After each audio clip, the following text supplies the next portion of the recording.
because it's a little bit hard to, the borders to establish. If you make a line, who's in and who's out, you know? Like you want to go to this dance club. Who can get in?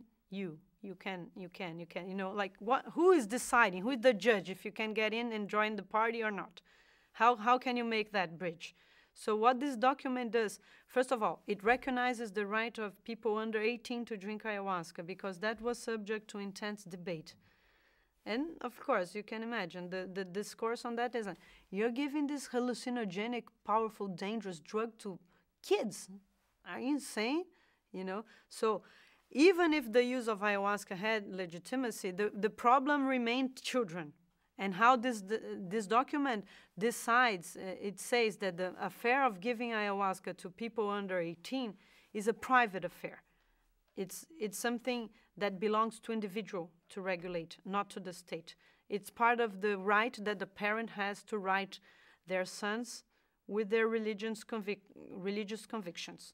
So it's the same, you know, are you going to give this powerful drug to little kids? Yes, it would be the same like the son of some Afro-Brazilian religion, the kid, are you going to make this little kid go see big spirits and start incorporating? Yes, that's it. That's his religion. Leave him alone. You know, that's his own business. The state is not welcome here. And of course, this is based on observation. And of course, the users, they know what they do because they are the ones that are most experienced. And the doses, they are not so strong. They are less, you know, they're more symbolic and all that. And that's valid also for pregnant women.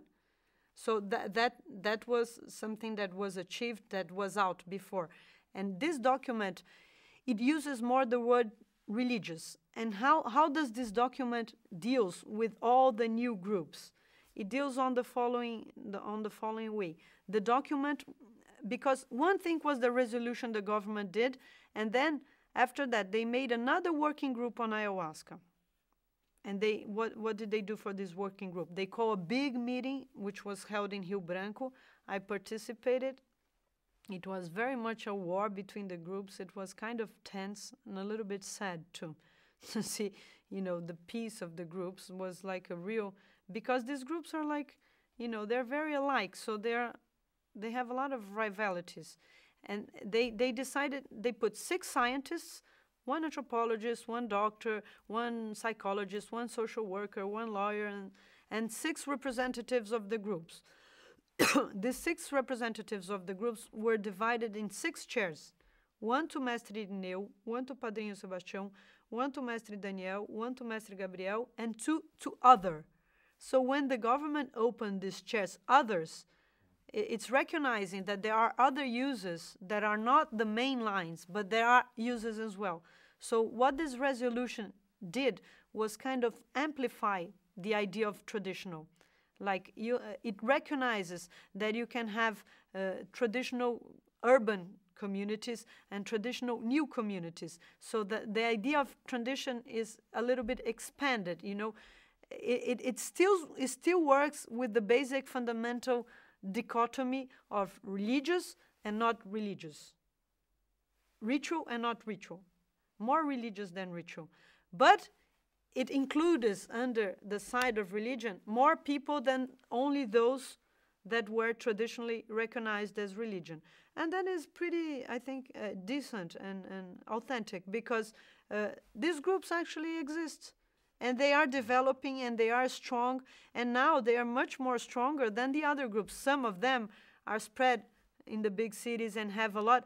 For example, Barquinha might have 1 church in Acre that has like 50 people. And you have a new group in São Paulo that has like 300 people. What the new dichotomy? Because it seems that people always need borders, you know. Drugs are not things in themselves. They are contrasts. You need oppositions to establish borders. Like the drug is not something in itself. It is defined as something opposed to a different thing. So who is the villain now? Who is the bad guy? Who is the one that is wrong and cannot exist? It's not the new groups, but it's the non-religious. And there you have overlapping of categories. Recreational and above all, therapeutical. Now the bad guy is therapeutical and workshops.